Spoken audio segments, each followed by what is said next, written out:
Thank you, people, for being here in the Speak Up Club live sessions that we suddenly began doing in almost every Friday. It was sometimes only like once every 3 weeks, but later we seem to have a beginning traction and mostly comfort in my case, because at the beginning I wasn't very comfortable doing this thing. As I've mentioned in the past,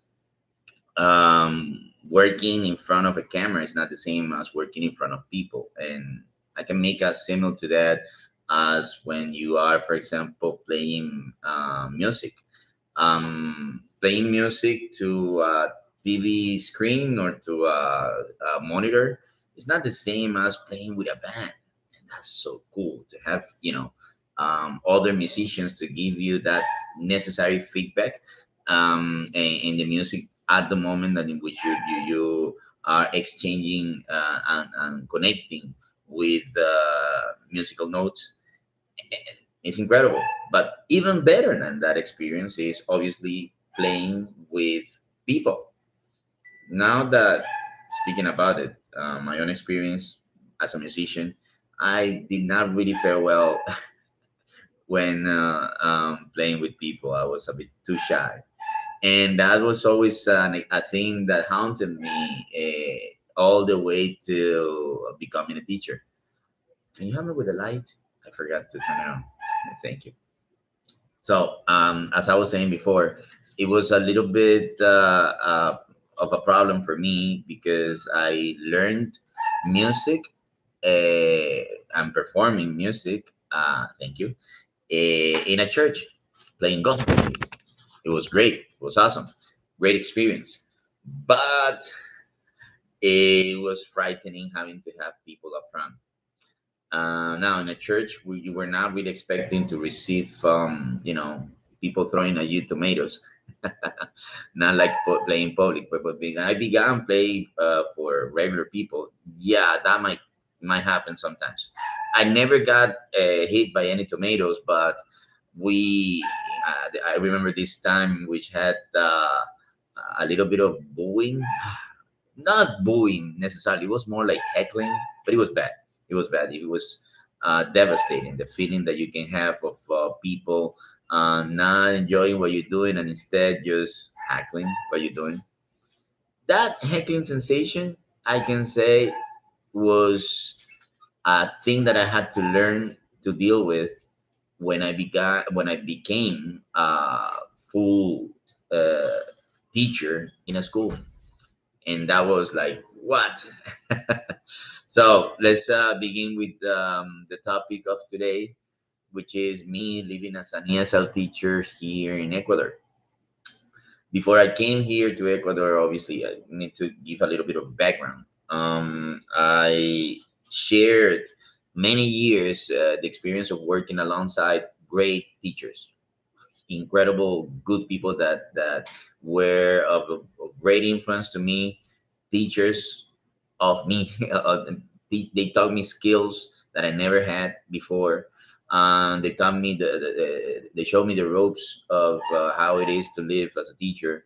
In many different cases, I loved uh, all the good things and the bad things that I got from all these people that I work with. I got the opportunity of working at a place in which it was used mostly like an exchange, not officially, of course, but it was kind of like a cultural exchange center, because people from many different countries came to work here at this place. That place doesn't exist in the same name as it was that back then. Back then, the name was in Lingua Caracas, and I met so many great people. Here in YouTube, you have Mr. Rafael Castellanos, another ESL teacher. At I think that his channel is Bravado School, Bravado something. I will have to put that in the comments later on. And one of my teachers, of the so many different other experienced teachers that I and coaches that I've accumulated throughout my whole life as a teacher. And I there was Julio Marquez, also another ESL teacher here in Instagram, and many others, international professionals of many different types that worked for a time as teachers too. Among them, I remember Philip Irwin, a writer from Ireland.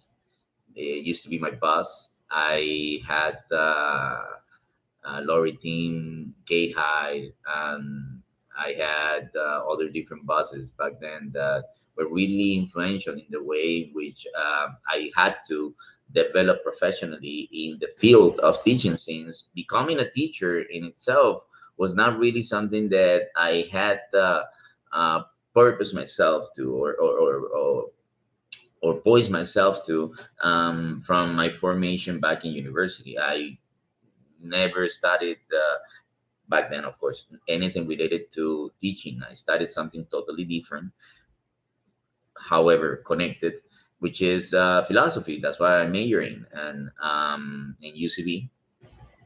And my approach to teaching was through mostly hobbying. Although I must say that when I was a teen, I used to, get extra cash with these small gigs that I had teaching people. I had one of my ex-students back then, Mr. Alfredo Mendoza. Hello, Alfredo.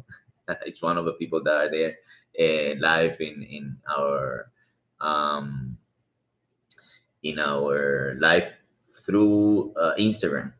And like him, I there were other people that I used to teach as a kid. Mostly, it was basically helping them in their homework as I was skilled in the language.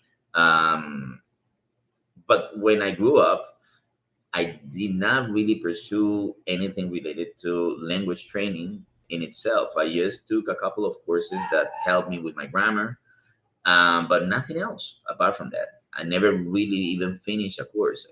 The more I did back home, I remember I studied in CVA, a famous institute. Many people don't have good experience of it. I did have good experiences of it, and I did no more than 3 levels at a time. So obviously, most of my information was self-taught.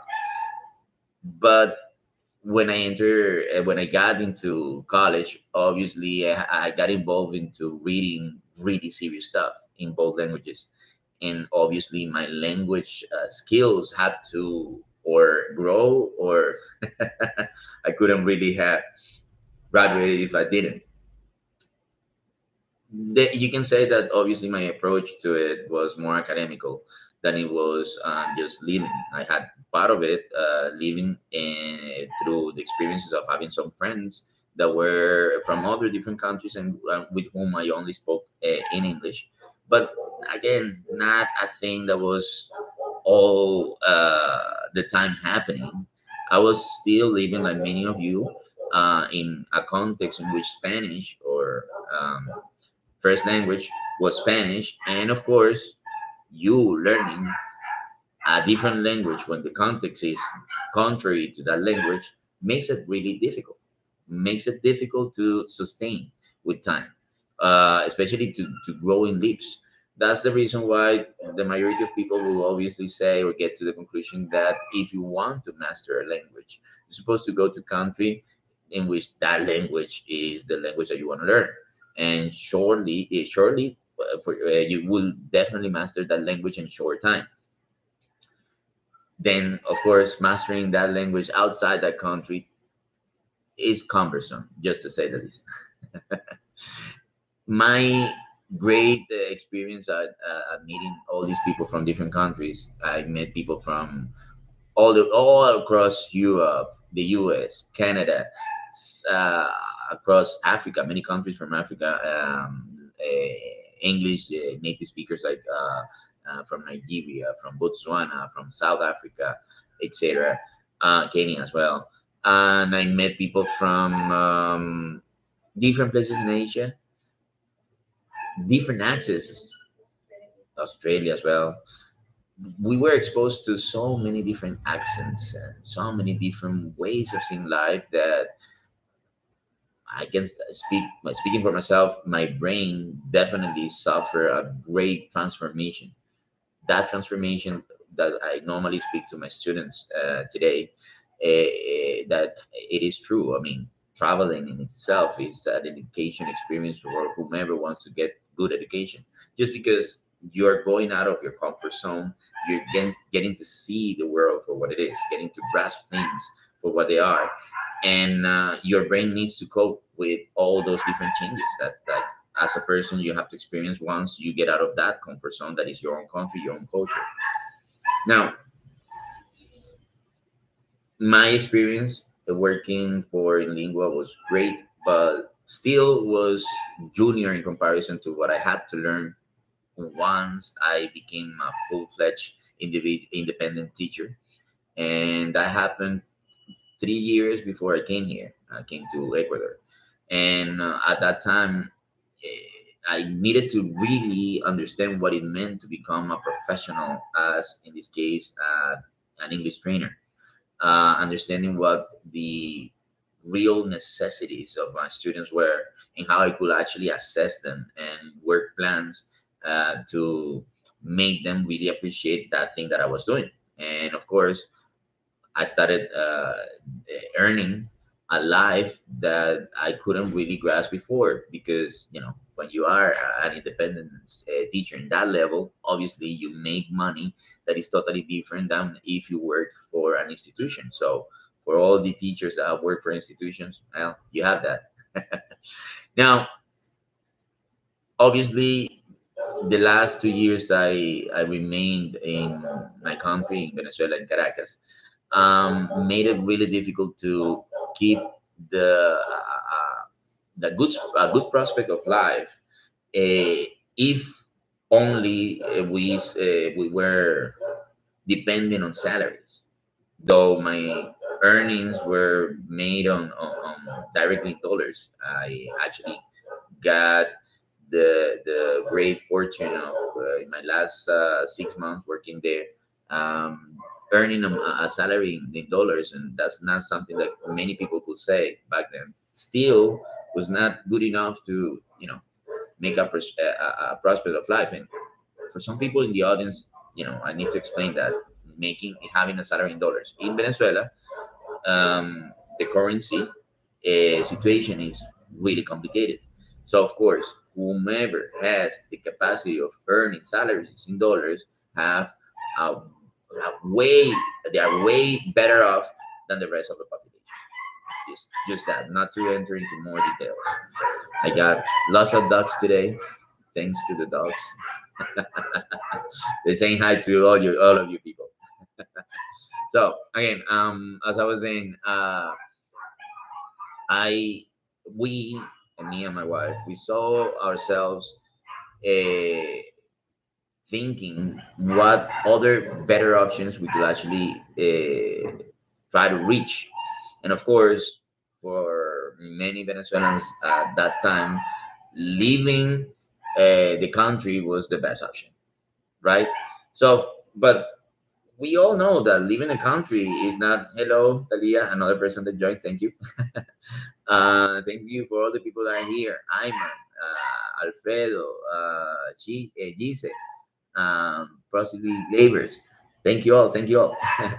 Okay, so as I was saying before,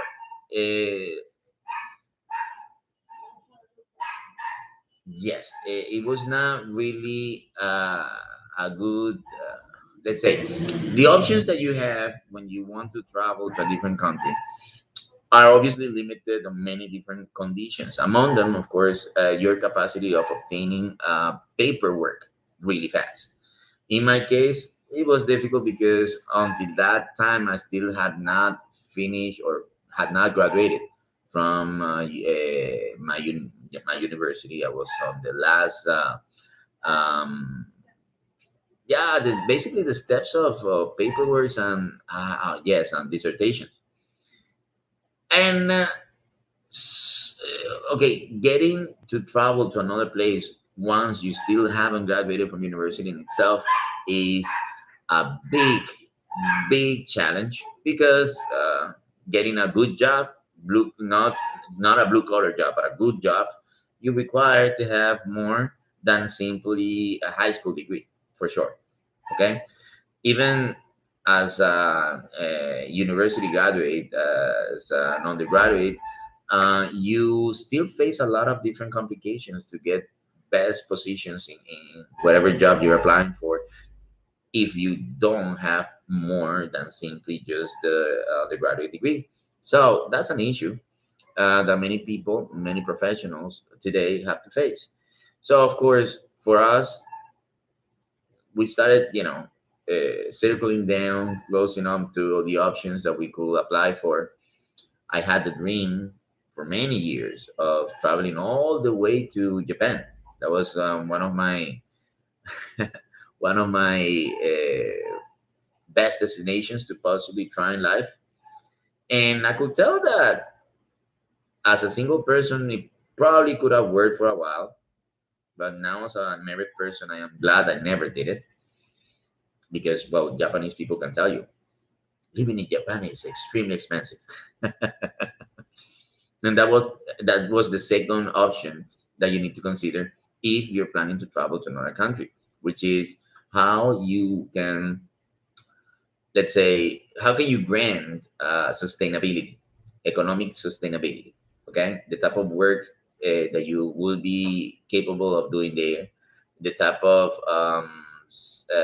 how you are going to, with that type of job, um, compensate for all the different things that you lack, especially family. People, people that have not traveled abroad don't understand the idea of what it is to live in a different country without their family. I mean, leaving mom, dad, that's heavy. Leaving brothers, sisters, cousins, that's really, really heavy. And all your friends, etc., etc., that's basically your world. If we get to become nostalgic about life, about our city, about our country, we don't really get frustrated or sorry or so sad so much about the country in itself, like the geographic space that we lost. It's mostly that people that were basically the world that we relinquished for simply just running after a dream, a possible dream. And for so many people, this dream becomes a nightmare. We all know what is the situation about immigrants all across the world, many Venezuelans among them, that don't make it well, don't have a good time. I don't need to go into details with this, but we all know about this. So, yeah, regarding all the different details that I explained, I kind of like made a guess because of something that a big friend of mine told me, ex teacher at Lingua, Christopher Major. He came to Ecuador first, possibly 2011. I don't know, maybe no, sorry, 2012.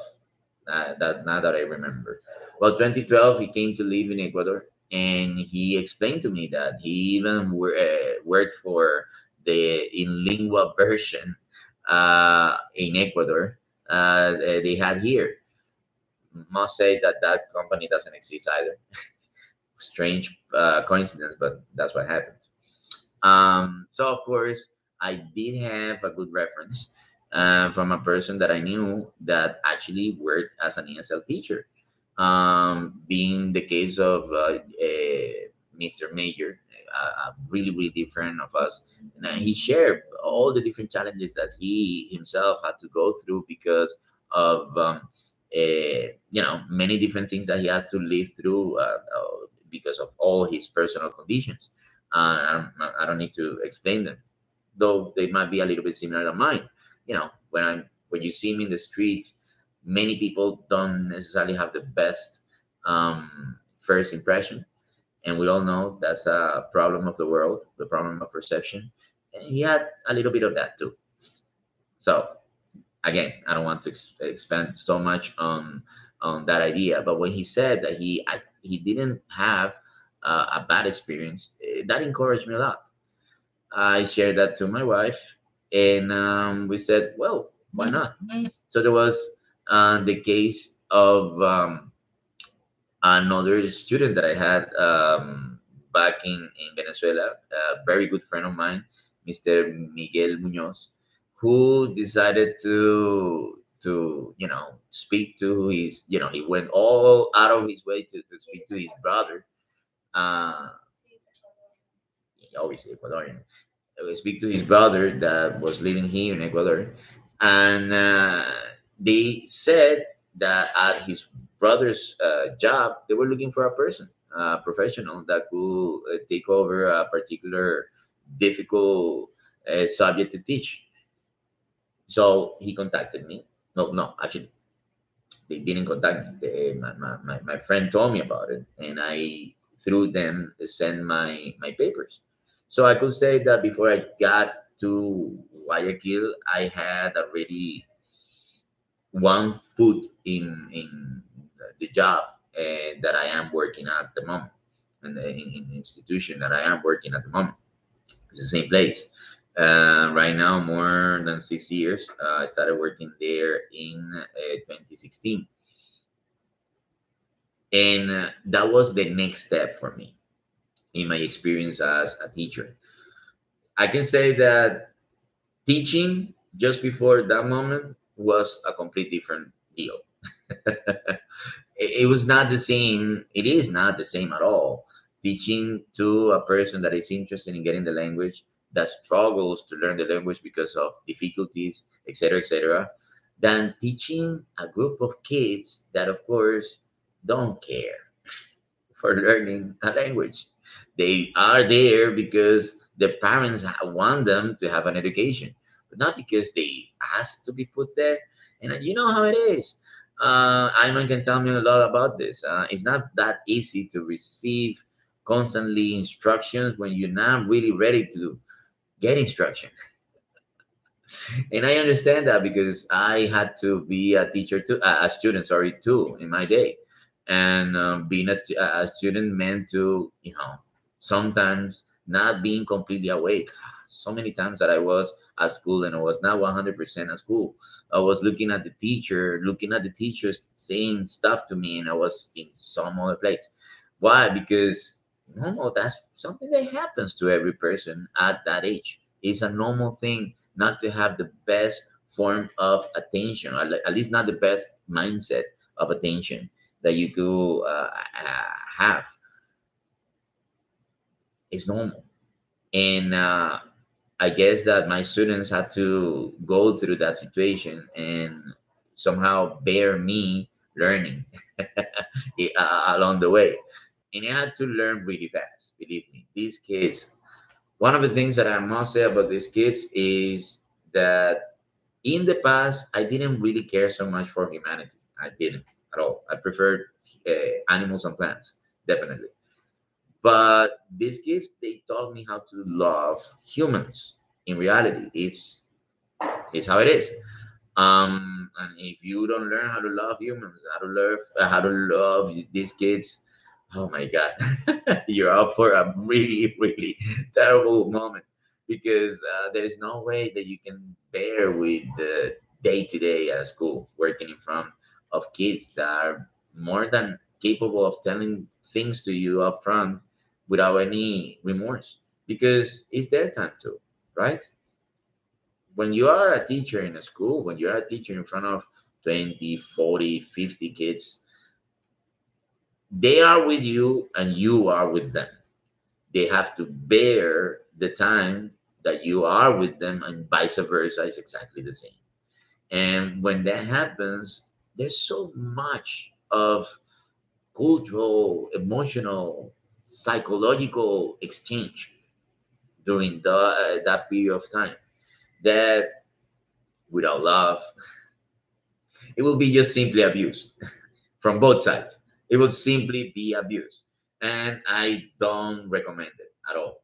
So, speaking about what we were mentioning before as becoming a teacher, learning how to deal with this situation was a must. But apart from that, learning what it meant to be satisfying my client. I had two totally opposite type of clients. Well, I could say three. Um, First, my employers that were obviously the institution that I work for, who had very specific objectives and requirements that obviously they were entitled to demand of me because that's what they hired me for. And of course, not that I had 100% complete clear idea once I firstly got here, sorry. Because again, first time working at a school. There was that. And then my other uh, customer, my other client, to say in a different form, were my students.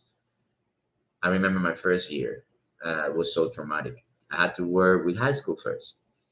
High school being the last 3 years, junior, sophomore, and senior.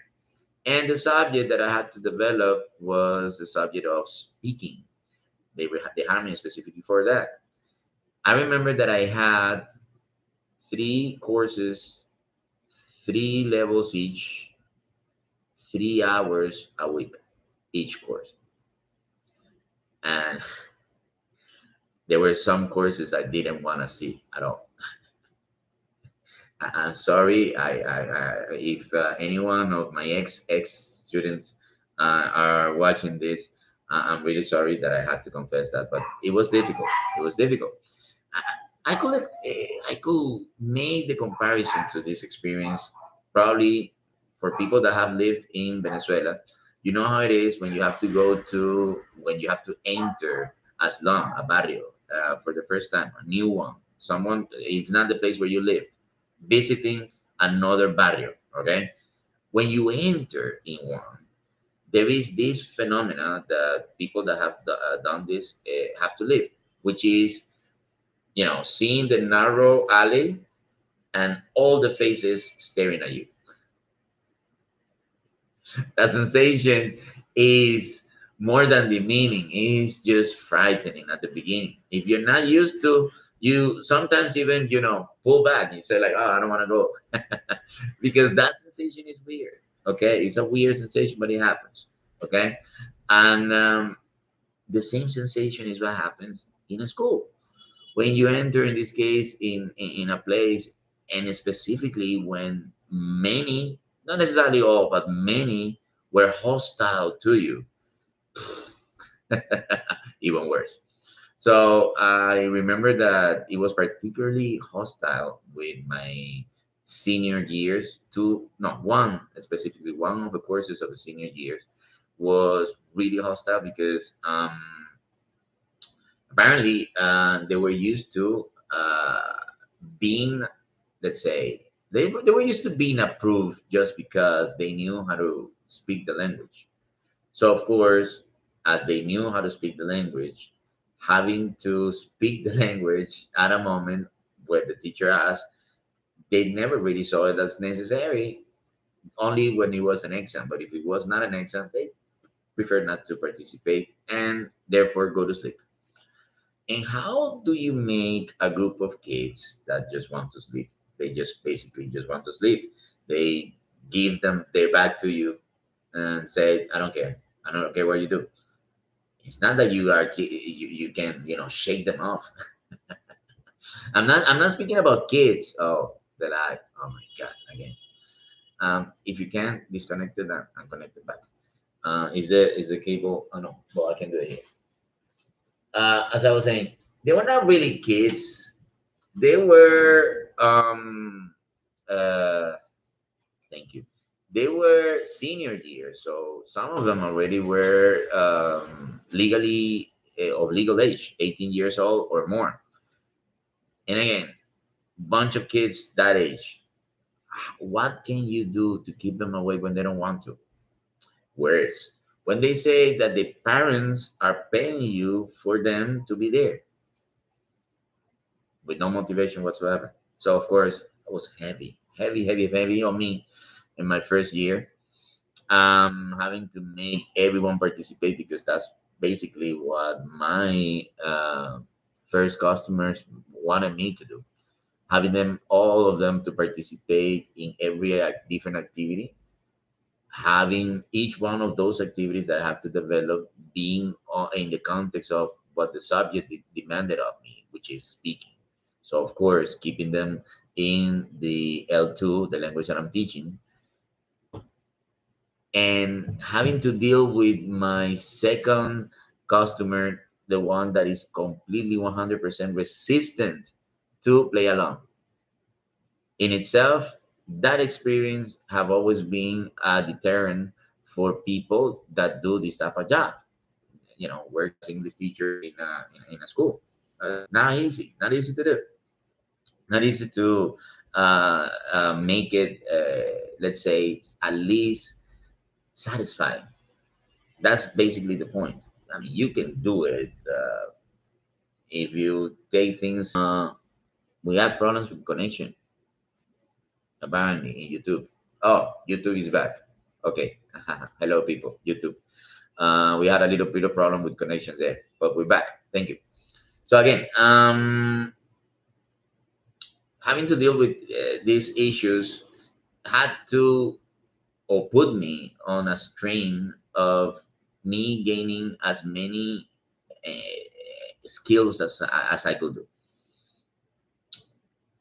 I have to say, many things that I learned when I was a kid actually became really, really beneficial and useful as a teacher. I remember that as a kid, I was sort of trained in theater. I remember a teacher I had when I was a teen.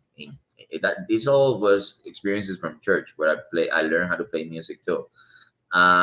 This was the church that I was raised because my family really Christian, Pentecostal and Baptist, both sides. And they took me to church as if they were taking me to the baby daycare. So from early age all the way to my adulthood, early adulthood. And yeah, I picked up their skills in theater, skills in music, skills in oratory, skills in so many different things that I now must say that is not a complete cheat, having been born in a church. There's the other part that is a little bit of a cheat, but you know what I mean. Getting the skills and getting the education and not having to pay too much for it, that's definitely welcome. And that's one of the things that I am the most grateful to my parents, allowing me to get the education I had, since they didn't have anything else, no money to give me anything else, just great education, and I'm happy for it. So yeah, this education allowed me to grasp things that I needed to, from the moment I saw all these kids with all the needs that I have to face, all the difficulties, the psychological ones, the mental ones, the psychological and mental could be said the same. But sorry, psychological and, let's say, political ones, because there were some. There were the cultural ones, of course, and others, and picking and grasping how people were, specifically people, dealing with people, so many different personalities in one classroom, and then the next classroom, and then the next classroom. I remember that before 2014, I could say that I could never really remember most of the names of the people that I met. And now I had to learn every period, every new year, school year, I had to learn more than 200 names. That was what I had to do. And I had to learn these more than 200 names in my first 2 weeks. Oh my God. Just thinking about it, it's giving me a little bit of a headache. Back then, I used to sleep with a headache almost every night. So that was a heavy experience. And that was only my first year. Now, my second year was a very interesting one. I could say that my second year was like back in college again, back in university, like all the way. I was um, ventured, fortunate, blessed of being experimented on with the schedule. They tried a form in which they simplify the exchange of teachers from classroom to classroom. And what they did in in this case was just to assign one teacher per year as the sole language teacher, ESL teacher for that classroom. As this school that I'm working at, it has a bilingual profile, and that meant that these kids were supposed to receive minimum five different subjects with me. And those five different subjects that they saw were sometimes arranged in blocks of 4 hours in a day. Sometimes I have them 4 hours the first period and then one more hour at the end. So imagine.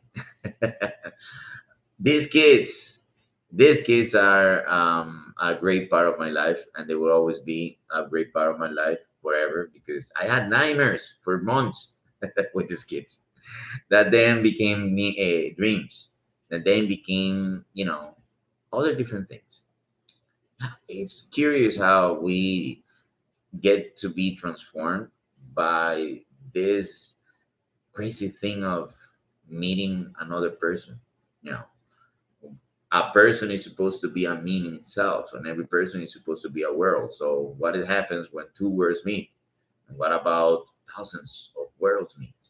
And I can say that I met these worlds every day, every classroom, more than 25, more than 27 kids every day with different mood exchanges, with different attitudes that will vary and fluctuate throughout the week. And I had to deal with their needs and problems, and mostly my other customer that said that all of them needed to be happy. How? How can you keep everyone happy all the time? I understand YouTubers. They suffer a lot of trying to make or having an audience happy and not alienated. But if your own soul gets to be tainted by the things that happen around you, and you are wave and move around, and sometimes those movements make you see things in the wrong way, and then you are wrong, and then you made the wrong decision. If that happens to you, what if collectively a full group deals with that issue too?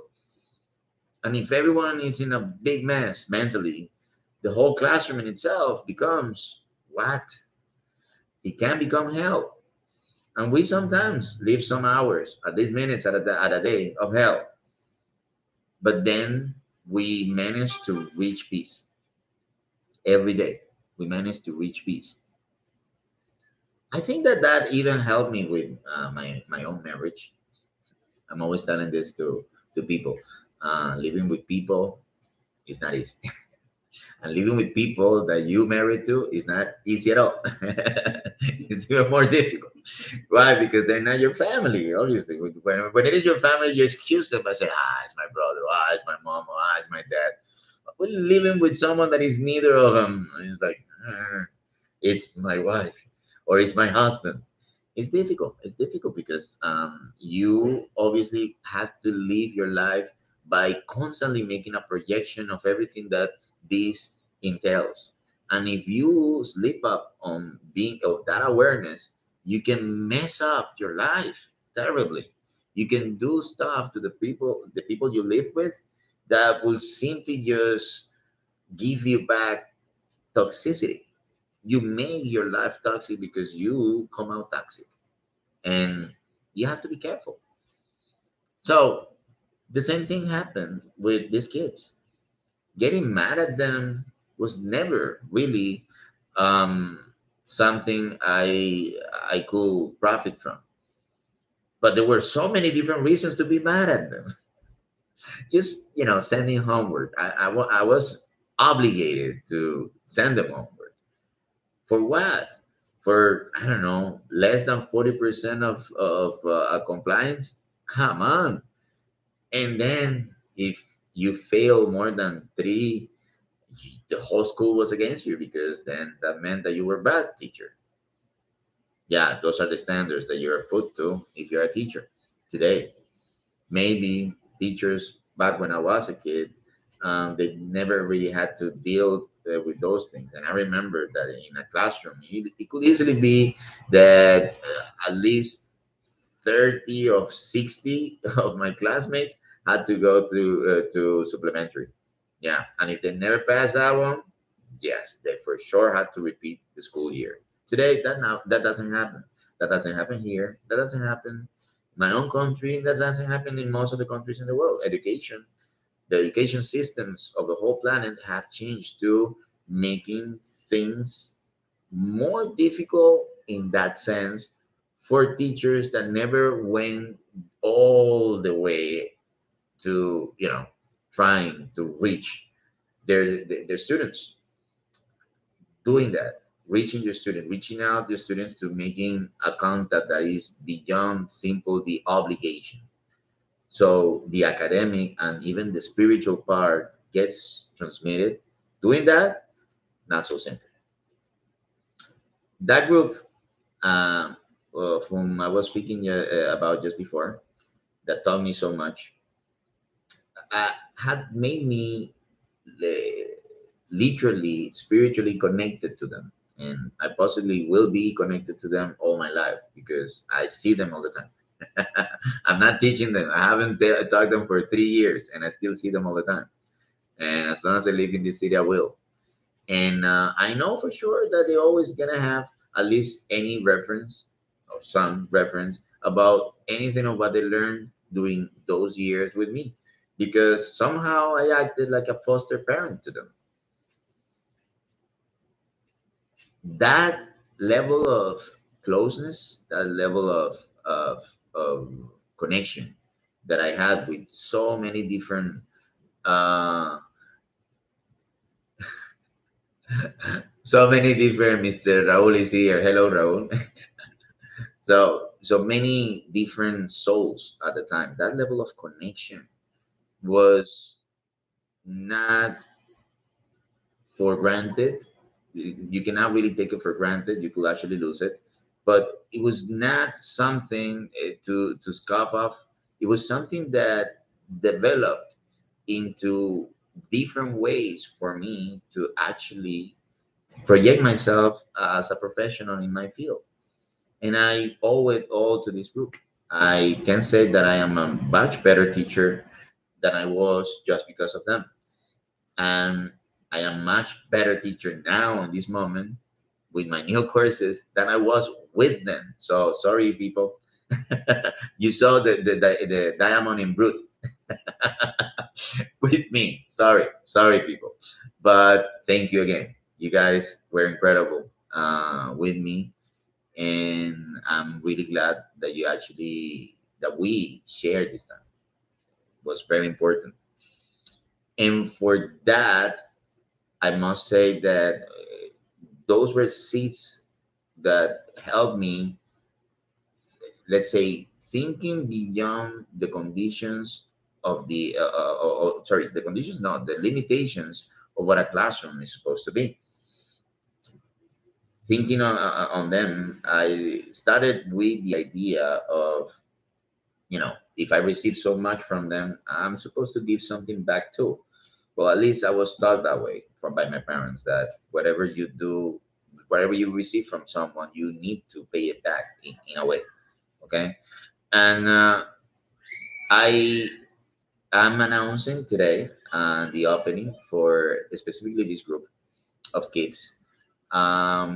Once every, let's say, once every 2 weeks, it's gonna be more or less like that. We're gonna be opening in the option of the live. We're gonna be opening a Q&A, and I know what I know. You know what this means, Q&A, because we worked with this concept long time ago for many different reasons. And with this Q&A, basically my intention is to offer a type of, let's say, assessment of an way, a type of even coaching to all these people that, you know, as I can see, many of my contacts today have been people that I have talked in the past. So all these people that want to one day, hello, Mr. Camaleon. I don't know who Camaleon is. Put your name. Julio. Hey, Mr. Julio. So another one there. Thank you. So most of these people that have been connected with me through my career as a teacher, being workers, being students, etc., might want to use this space, if you want to ask me questions about whatever. Now you probably say, well, why? Why asking me questions it will be any beneficial to you guys? Well, because two heads thinks better than one. Sometimes when you air a question, right? Yes, exactly, Raul. The Q&A is back. So once you dare yourself to air a question, in itself, what you're doing is questioning yourself. You are you're cueing thought in your brain. You're organizing your mindset to discover. And that process is a great process that is for you beneficial, and of course for me beneficial. So the rules that apply for the Q&A will be the same rules that we had back then. I will be 100% honest. I will try to simply just keep names out, but the rest, I will be 100% honest with the type of answers I will give you. If I don't know a thing, I simply will promise to help you dig around it, find out. Why not? We can try to do that thing. We can even work with reaction. I know you guys have a lot of different interesting things to do, and specifically to all my ex students, the ones that were with me from early age until now.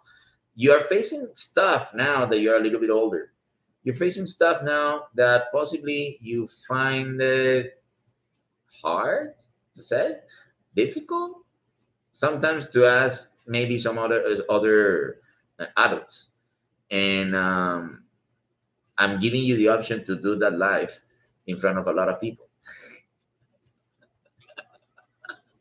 Weird, right? But hey, if you dare, believe me, that's gonna be a great way of experience. Hello, Mr. Ayman. Hi. Are we having also here via YouTube and via Instagram? So the Q&A, not today. Today was just an announcement, but starting on the 2 weeks. Let's make it every 2 weeks to make it really, really steady, a steady and a fixed meetup with you guys. Every 2 weeks, we are launching Q&A open, and basically, you guys will take over the conversation.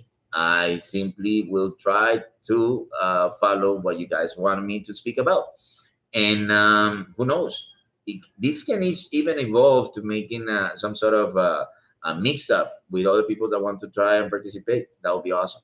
So it's already announced, and I'm really glad that the people I wanted to be heard by are here. So thank you, thank you, thank you.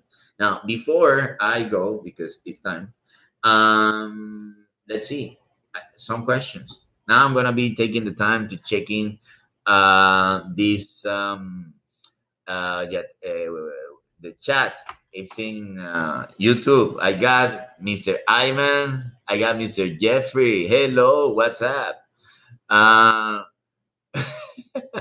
yes, Raul, you can make all the questions you want without shame, but obviously I would only answer to you in English because that's what the A-létheia is all about. It's all about cultural exchange. So let's see. If anyone wants to make a question just before I go, let's begin with that one. So we can close from there. Let's see. I got, what does that mean? Nice, aletheia. Aletheia is a term, Greek term. And what it means is the truth. And, the truth in itself is very traumatic. and in itself, the truth is very problematic because everybody have a truth. There is the objective truth, but it is objective as long as there is, in this case, an interest. Truth themselves tend to be difficult to be proven. There are facts. Facts, yeah, can be proven, but truth, truth has that extra value that comes with organization of thought. And as long as there is organized thought, there is a position. So, truth in itself, it is a problem, and that's why we love that term to define what we do, because we dwell between two languages, giving our audience language assessment, and that's what we do: language assessment in both languages, English and Spanish. Yeah. So I hope that I answered that question. Let's see if another person wants to ask another question. No? Well, that question was awesome, Mr. Julio, because obviously that was perfect to define who we are, and that's great. Raul asked the question. Oh my God. My very first and biggest dream. Well, I had different dreams. Like, for example, I remember my first dream career was wanted to become an astronaut. And another dream, I wanted to be, I don't know, an anime superhero of any kind. Those were stupid dreams that I had when I was very, very, very young. But then I remember like the very first dream that like I actually thought of it as a teen, not so little, because as you know, when you're a kid, your dreams change all the time, constantly. From being a football player, to being a doctor, to being a police officer. You know, it all depends on the movie you're watching. In my case, a lot. So, but when I was a teen, I remember that I realized that I sought awfully at anything that was related to numbers. But I realized later on that it was because of a problem that I had, not because of numbers themselves. Numbers had nothing to do about me sucking at them. But I sucked. And I said, well, what else can I do? I'm going to become a rock star. And yes, I did for a while, had that dream, and as a big dream. I studied music. I played with a lot of different people. I have played with more than six bands in my life. Yeah, yeah, I had that dream. That's a big one. Mr. Sorosa, hello. Griffith did something wrong. Yes, definitely. Griffith did all the different things wrong. You cannot see your friends as fuel to your dreams. So that's not good. And is there another one? No, no. Well, people, thank you. Thank you. Thank you, all the people that managed to join. It was so fun. I will be seeing you guys for the first Q&A, official first Q&A, in 2 weeks from now. So this is when? 2 weeks? No, yeah, I know, 14, but the 2 weeks, that will be the 28th. 28th of October. So close to Halloween. Interesting. I hope that you guys have something cool for me with cool questions. Yeah? Good. Well, people, thank you. Thank you all for being part of this new dream. Speaking about dreams that we're launching tonight. Okay? Bye bye. Good luck. For all our regular audience, well, every Friday it's gonna be apparently a very interesting thing to discover. Bye bye, people. And this one goes live